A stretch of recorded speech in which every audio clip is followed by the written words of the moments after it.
اور ساتھ یہ بھی بتایا کہ میں مذمت نہیں کرتا، ہاں البتہ جو اپنے اوپر حملہ ہوا تھا اس کی مذمت کرتا ہوں، جو صحافیوں پر حملہ ہوا تھا اس کی مذمت کرتا ہوں۔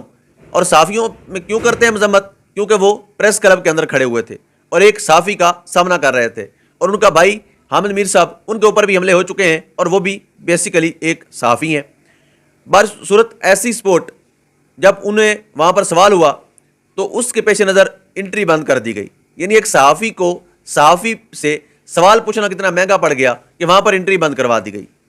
آپ خود سمجھ جائیں کہ جو صحافت کے نمائندے ہوتے ہیں، یعنی پریس کلب آزادی صحافت کا علم بردار ہوتا ہے، ایک ایسا پلیٹ فارم ہوتا ہے جہاں پہ صحافیوں کی اس جو بولنے کا حق ہے، آزادی رائے کو تحفظ دیا جاتا ہے۔ لیکن یہاں تو کام ہی الٹا ہوا پڑا ہے، یہاں پر تو ایک بندے سے سوال کرنے کے عوض انٹری بند کر دی جاتی ہے۔ بہرحال یہ سسٹم پاکستان کے اندر اس وقت چل رہا ہے۔ اس کے بعد ایک